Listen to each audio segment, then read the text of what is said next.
Geography 9, Human Interactions with the Environment.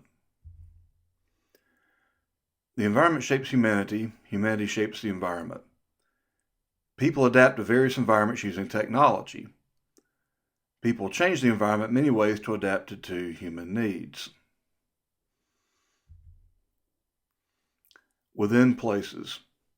Some examples of human changes to the environment within places would include the construction of dams and downstream water availability for human consumption, agriculture, and aquatic ecosystems.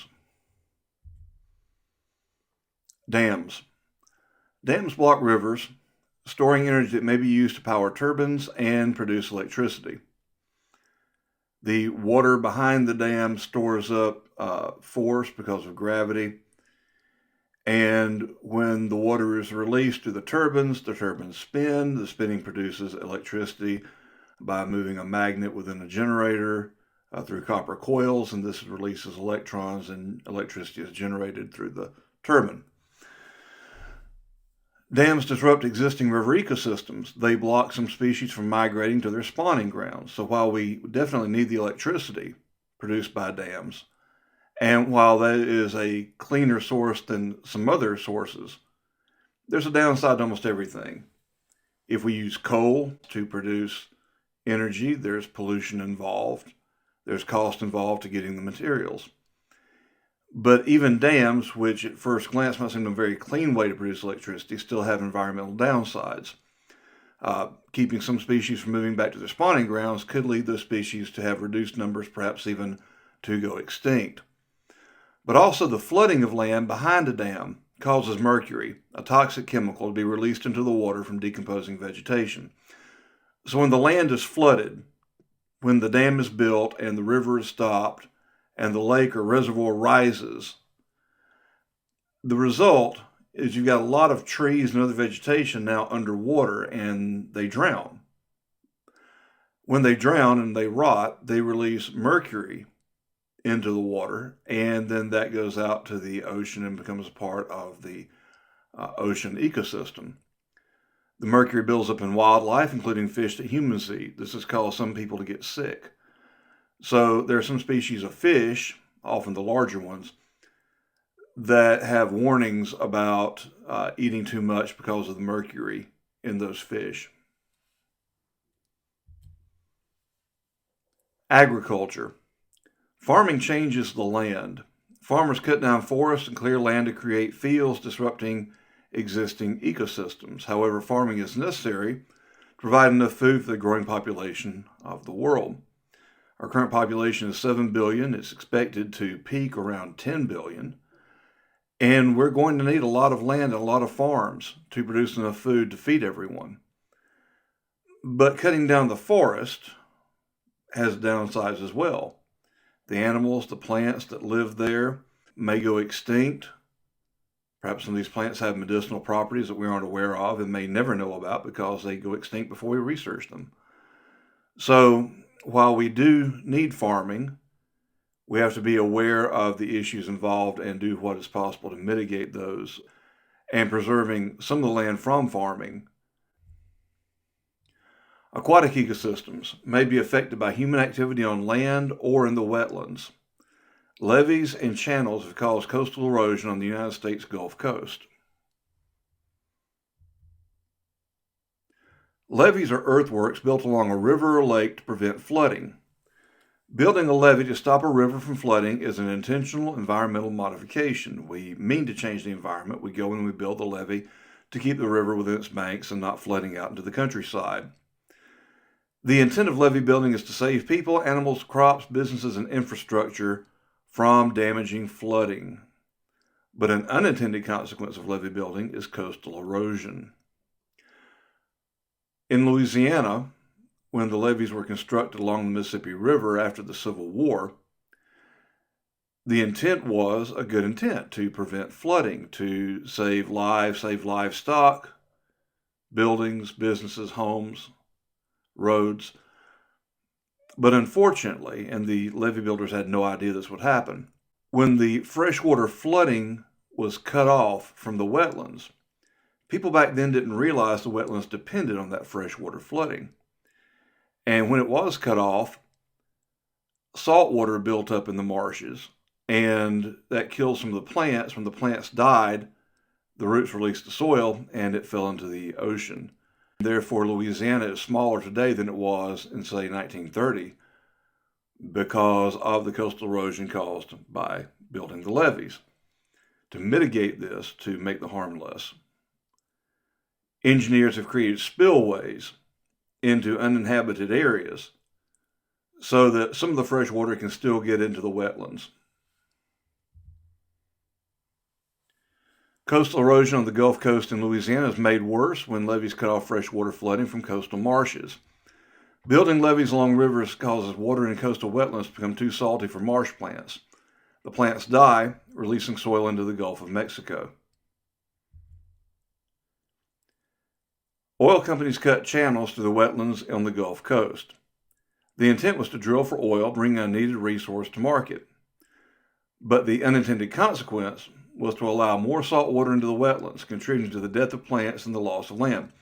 So on the one side, you've got the levee cutting off the fresh water from the Mississippi River going out to the swamps.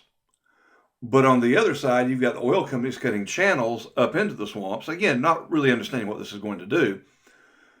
But then the salt water follows the channels up into the Gulf, where the companies are servicing the oil rigs, and that makes them even saltier. So no fresh water coming in, additional salt coming in, and together the results were devastating. But people didn't realize this in time to prevent it from happening. Coastal erosion is an unintended consequence of environmental modifications, such as building levees on rivers and cutting channels through the wetlands. Animal species, including those valued as seafood, lose habitat as the coastal wetlands fall into the Gulf of Mexico. There are many species that live out in the Gulf as adults. But when it comes time to spawn, they go back to the wetlands, they spawn there, so that their young can hide in the swamps, hide up in the plants and things, until they're big enough to go out to sea to try to survive there. Some of these species won't spawn in open water. If the wetlands are gone, they just don't create young. Coastal erosion makes the inhabited inland areas, such as New Orleans, more vulnerable to damage from hurricanes by reducing the natural windbreak and the distance from the city to the Gulf of Mexico. The oil rigs in the coastal wetlands are also more likely to be damaged by storms. So without the wetlands there to serve as a buffer between the sea and the inhabited land gets hit harder and faster by the storms that come through. The trees aren't there to slow the wind. The wetlands aren't there to take some of the energy, the heat, out of the hurricanes. And as a result, when they hit harder. Between places. Urban heat islands and global climate change, desertification and land degradation, and pollution and ozone depletion are all examples of environmental changes between places. Urban heat islands. Concrete and other building materials retain heat from the sun to a greater degree than natural materials, such as soil and trees. Therefore, cities are kind of like batteries. They store up the heat of the sun during the day and then release it into the night air, the somewhat cooler night air.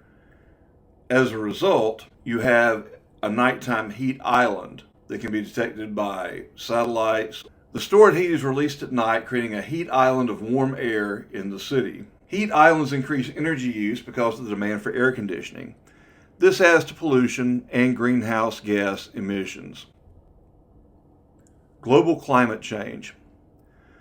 Many scientists think that human activity is changing the global climate, making the world warmer than it would otherwise be. Some dispute this idea.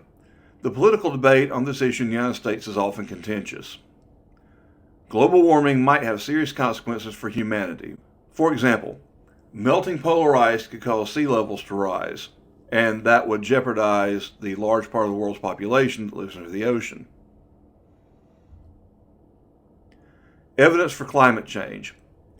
NASA points out that carbon dioxide levels are the highest they have been in 650,000 years. Sea level rise has accelerated in recent decades. Sea ice, snow cover, and glaciers have declined in recent decades. So these are some of the pieces of evidence for climate change. There are others. And the evidence is the world is warming up over the last several decades. Climate change skeptics. Those skeptical of concerns about climate change question the reality and the impact of global warming. Some point to data that global warming stalled and did not follow models predicting a rise in recent years, that the world didn't get hotter in the way that people expected it to.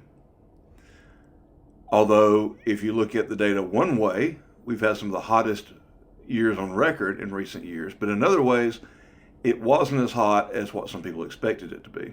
Others question the impact of global warming, disputing the extent and negative effects of climate change in the future.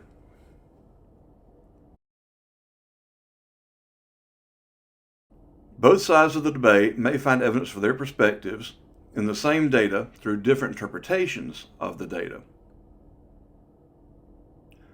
Skeptics often see climate change concerns as pretext for higher taxes and increasing control of the economy by governments and international organizations. Others are skeptical of the skeptics. Critics of climate change skeptics sometimes call them climate change deniers. They accuse skeptics of not understanding the science behind climate change or of being paid by industries that produce greenhouse gas to oppose measures that would limit their businesses.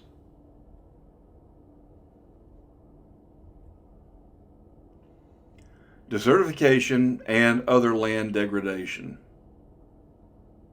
Poor soil conservation practices may damage the topsoil, resulting in the growth of a desert.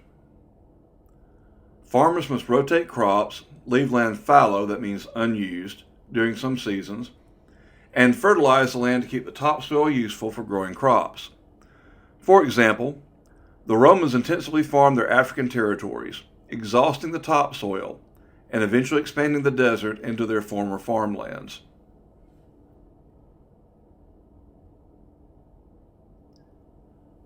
Pollution. Human activities pollute the air, soil, and water. Pollution may cause disease, birth defects, and infertility in plants and animals, including humans. Trash, especially plastic, may take years to break down in the environment. Plastic may harm or kill animals as they eat or are trapped by garbage, such as six-pack rings, those plastic rings that go around 6 packs of cans or bottles. And those 6 packs are notorious for trapping animals at sea inside the 6 packs, and as the animals grow, the 6 pack just kind of strangles them. Ozone depletion. A layer of gas called ozone, made of 3 oxygen atoms, exists high in the atmosphere. The ozone layer blocks some ultraviolet B radiation from the Earth. The chemicals chlorine and bromine break down ozone, depleting the ozone layer and letting more ultraviolet B radiation from the sun strike the Earth. Overexposure to ultraviolet B radiation causes sunburns and skin cancer in humans. Ultraviolet B lowers the population of phytoplankton, microscopic ocean plants, which deprives other species of food. Phytoplankton provide half the world's oxygen. While these plants are microscopic, they're a food source for whales.